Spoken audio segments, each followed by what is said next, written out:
Please like and subscribe my channel Josna Classes.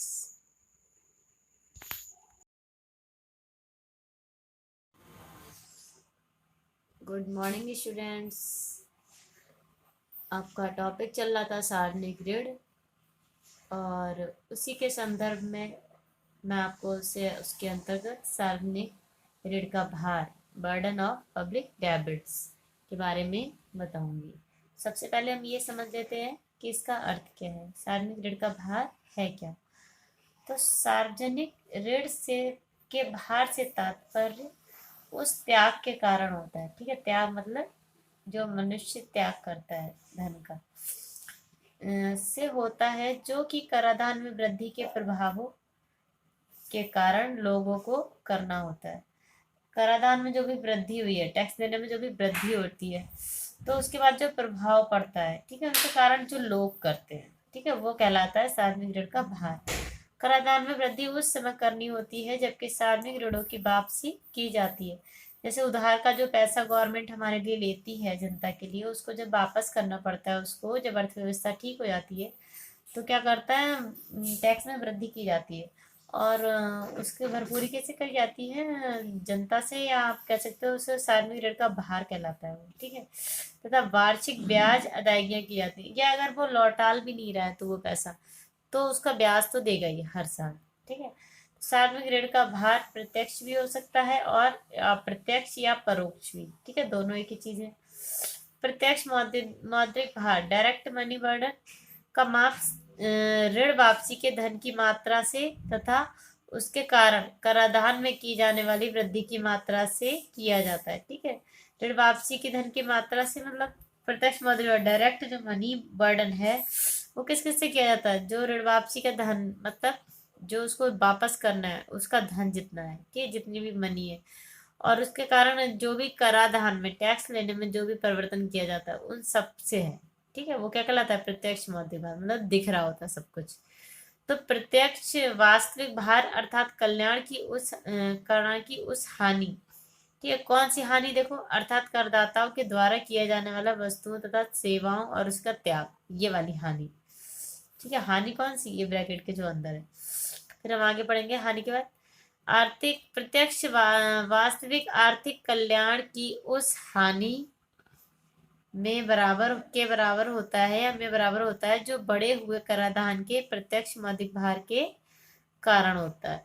ठीक है, मतलब जो बढ़ा, जो हानि जनधन को हो रही है, ठीक है, वो, और गवर्नमेंट ने जो करा मौद्रिक भार दिया है, ठीक है, वह होता है। ठीक, किंतु ऋण के परोक्ष भार, मतलब इनडायरेक्ट टैक्स या अप्रत्यक्ष कर कह सकते हैं आप इसको, से आशय उत्पादन के स्तर पर बढ़े हुए कराधान के प्रतिकूल प्रभावों की मात्रा में होती है। ठीक है, मतलब उसका प्रभाव कैसे पड़ता है? प्रतिकूल।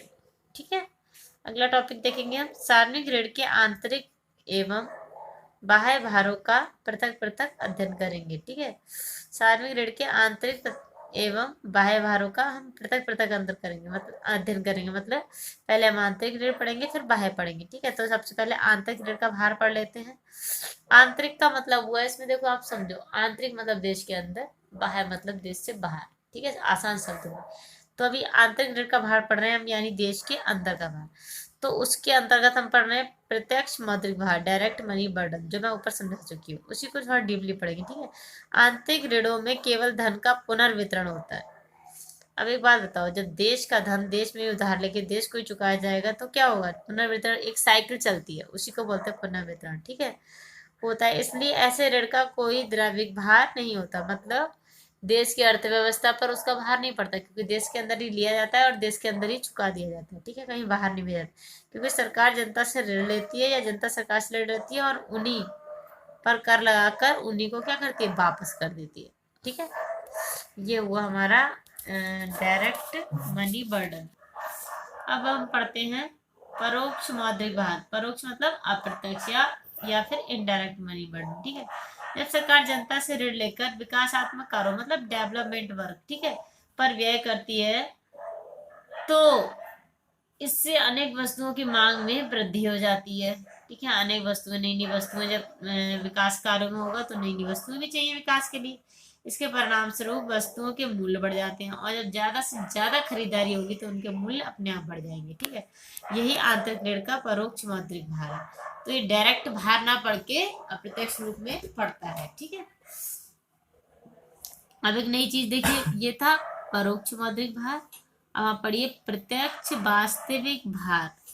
कहने का मतलब है डायरेक्ट रियल बर्डन। ठीक है, आगे पढ़ेंगे हम। यह भार इस बात पर निर्भर रहता है कि समाज के किस वर्ग ने ऋण दिया, मतलब कौन सी कैटेगरी ने ऋण दिया।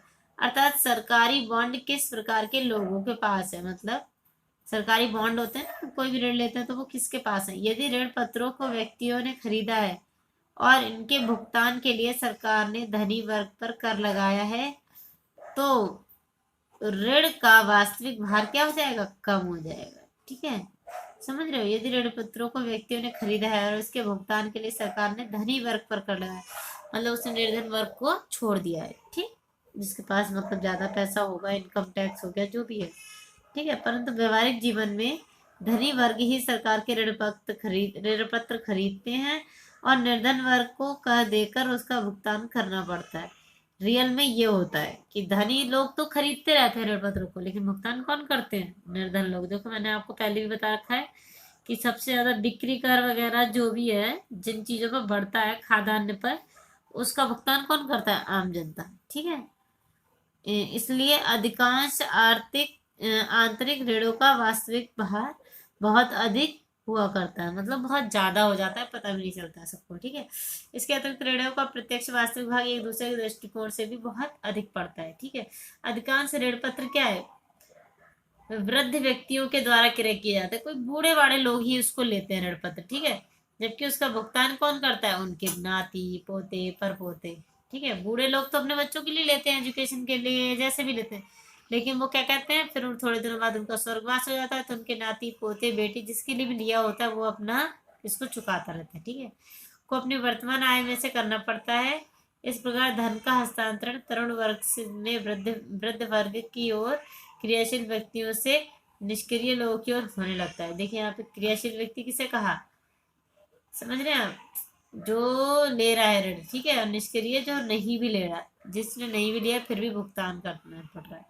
ये आप कह सकते हो वृद्ध से क्या कहते हैं, तरुण वर्ग से वृद्ध वृद्ध वर्ग में, मतलब जवान से बूढ़ों की ओर। ठीक है, अब हम पढ़ते हैं अप्रत्यक्ष वास्तविक भार। ठीक है, अभी हमने तीसरा पढ़ा प्रत्यक्ष वास्तविक भार, अब अप्रत्यक्ष वास्तविक भार आ गया। ठीक है, टॉपिक अप्रत्यक्ष देखो क्या है। आंतरिक ऋणों का अप्रत्यक्ष भार भी देश के नागरिकों पर ही पड़ता है, क्योंकि ऋण का शोधन करने के लिए कर लगाना पड़ता है। जब ऋण का शोधन होता है तो क्या लगाना पड़ता है, शोधन का मतलब चुकाना पड़ता है, चुकाते हैं जब। इस कारण करदाताओं की कार्य और बचत करने की इच्छा शक्ति क्या हो जाती है, हाथों से ज्यादा, मतलब एक निराशा वाला भाव उत्पन्न हो जाता है और उत्पादन क्या गिरता चला जाता है। ठीक है, अब इसका निष्कर्ष देख लेंगे हम। ठीक है, अंत में हम यह कह सकते हैं कि किसी ऋण ऋण का उचित या अनुचित होना उन असंख्य परिस्थितियों और उद्देश्यों पर निर्भर करता है जिस प्रसंग में यह ऋण लिया गया। ठीक है, चाहे वह आंतरिक हो या बाह्य। बहुत अच्छा निष्कर्ष है, मतलब किसी ऋण का उचित या अनुचित होना वह असंख्य परिस्थितियों और उद्देश्यों पर ही निर्भर करेगा कि किस उद्देश्य से वो लिया गया है। ठीक है, उस हिसाब से बताएंगे हम उचित है, जिस प्रसंग में यह ऋण लिया गया है, मतलब जिस कारण से वो ऋण लिया गया हो, वो सब कुछ देखेंगे तब पता लगेगा, चाहे वह आंतरिक हो या बाह्य। ठीक है, अब हम पढ़ते हैं, आंतरिक ऋण हमारा खत्म हो गया है, अब हम पढ़ते हैं बाह्य ऋण का भाग। ठीक है, बाह्य ऋण वे ऋण होते हैं जिनमें मूलधन व ब्याज का शोधन विदेशियों एवं अंतर्राष्ट्रीय संस्थाओं के द्वारा किए जाते हैं। ठीक है, बाह्य ऋण के भार से संबंधित कुछ बातें सुन लो क्या होती है। ठीक है, मैंने आपको बताया था कि बाह्य ऋण का मतलब अंतर्राष्ट्रीय संस्था है या विदेश कह सकते हो हम। ठीक है, अब इसमें भी देखो प्रत्यक्ष मौद्रिक भार आएगा, फिर प्रत्यक्ष वास्तविक भार आएगा। ठीक है, पढ़ते रहना। यह भार उन राशि से नापा जाता है जो ऋणी देश को ब्याज के मूलधन के रूप में ऋणदाता देश को देनी होती है। ठीक है, डाल्टन के अनुसार बाह्य ऋण का प्रत्यक्ष बोझ सरल होता है। ठीक है, किसी भी दिए हुए समय में प्रत्यक्ष दायित्व वो चुकाई हुई राशि धनराशि से नापा जाता है, मतलब जितनी चुकाई जाती है उसी को नापते हैं, ना कि जितना आपने लिया होता है। ठीक है, जो ब्याज तथा मूलधन चुकाने के लिए बाहरी ऋणदाता को दे देती है। देखो, हम अपने देश की करेंसी बाहर दे रहे हैं तो हम उसमें ब्याज भी जोड़ देंगे और मूलधन भी, मतलब हमें तो सभी देना है ना, देश के बाहर जा रहा है, दोनों को ऐड कर देंगे। इसका मतलब ये हुआ। प्रत्यक्ष वास्तविक भार क्या होता है? देखो, प्रत्यक्ष वास्तविक भार का अनुमान उस हानि से लगाया जाता है। इसमें मतलब कौन सी हानि है? जो ऋणी देश के नागरिकों को विदेशी भुगतान के बदले में देश की वस्तुओं और सेवाओं का निर्यात हो जाने से उठानी पड़ती है। ठीक है, मतलब विदेशी देश में जो भी हमारा पैसा जा रहा है उस हिसाब से, मतलब जैसे वो हमें सेवा दे रहे हैं या कुछ भी हेल्प कर रहे हैं तो उसका हमें मूल्य चुकाना पड़ता है। ठीक है, अतः प्रत्यक्ष वास्तविक भार का आशय क्या हुआ? आर्थिक कल्याण की कमी की मात्रा से, जो भी आर्थिक कल्याण है उससे कम, जितनी भी कमी हो रही है अर्थव्यवस्था में उसकी मात्रा से कमी होगी, उतनी तो पता लगेगा कि जितनी, जैसे टोटल समझ लो हमारे हमारे देश की जो इनकम है वो 1 अरब है, आप ऐसे मान लो। ठीक है, अब हमें पता है कि हम इसमें से कोई सा भी थोड़ा सा भाग हमारे देश से बाहर जा रहा है, तो इस 1 अरब से में से हम वो घटा लेंगे तो बस हमारा आ जाएगा। ठीक है, मतलब हमें पता लग गया कि बाहर से कितना गया धन। ठीक है, तो परोक्ष द्रव्य या वास्तविक भार क्या होता है? देखो, ऐसे ऋणों का ऐसे ऋणों को परोक्ष तथा वास्तविक उत्पादन की कमी द्वारा पड़ता है। ठीक है, मतलब वास्तविक जो भी उत्पादन हो रहा है उसकी उसमें जो कमी होगी तो वो समझ में आ जाएगा, वो देखेंगे हम नाप के कि हमारे कितना बाहर पड़ रहा है। बाह्य ऋण से उत्पादन 2 प्रकार से हतोत्साहित होता है, मतलब प्रभावित होता है। आपके समझ सकते। नंबर 1 देखिए, बाह्य ऋण शोधन।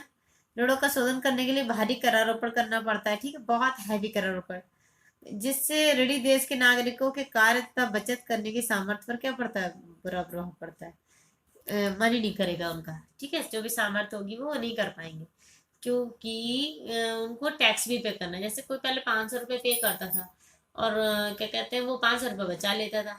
अब अगर उसे 800 या 900 रुपये पे करने पड़ेंगे तो 100 रुपये तो बचाएगा, 100 रुपये कोई सेविंग्स नहीं हुई 1000 रुपये में से, आप ऐसे मान लो। तो जब उसे ज्यादा टैक्स पे करना पड़ रहा है तो वो मतलब वो बचत नहीं कर पाएगा। ठीक है, तो बाह्य ऋणों के प्रयोग से यदि उत्पादक कार्यों के लिए किया जाता है तो उस देश का औद्योगिक विकास होगा। अगर उत्पादक कार्य उसके लिए किया गया तो औद्योगिक विकास होगा, तो बैलेंस हो सकता है। ठीक है, और उत्पादन में वृद्धि होगी, जिससे द्रव्यिक भार भी घटेगा, क्योंकि उद्योग के लाभ से विदेशी ऋणों का शोधन कर दिया जाएगा। जो भी उद्योग से हमें प्रॉफिट प्राप्त होगा, मतलब जितना लगाया उससे ज्यादा जितनी इनकम प्राप्त होगी तो उसको क्या दे देंगे? हम विदेश को दे देंगे। क्या दे देंगे? मतलब हमारा मूलधन प्लस ब्याज दोनों मिला के आप कह सकते हो कि साल में एक बार ब्याज भी दे सकते हैं। ठीक है, इस प्रकार इस प्रकार वास्तविक भार भी कम हो जाएगा, क्योंकि उत्पादन बढ़ने से वस्तु अधिक मात्रा में कम दामों में उपलब्ध हो जाएंगी, जिससे नागरिकों के आर्थिक कल्याण में क्या हो जाएगा? वृद्धि हो जाएगी, कमी नहीं आएगी। ठीक है, तो निष्कर्ष रूप में ये कहा जा सकता है, टोटल निष्कर्ष किसका हमने पढ़ा? आंतरिक ऋण के भार और बाह्य ऋण के भार। इनका निष्कर्ष हम क्या कह सकते हैं कि उत्पादक कार्यों में लगाए जाने वाले विदेशी ऋण भार नहीं होते। ठीक है, अतः उनको उस समय तक हतोत्साहित नहीं किया जाना चाहिए जब तक कि वे अर्थव्यवस्था की आर्थिक प्रगति को तेज करने में तथा संपूर्ण रूप से समाज के विकास में सहायक हो, मतलब संपूर्ण रूप से विकास में क्या हो जाए? हेल्पफुल हो जाए।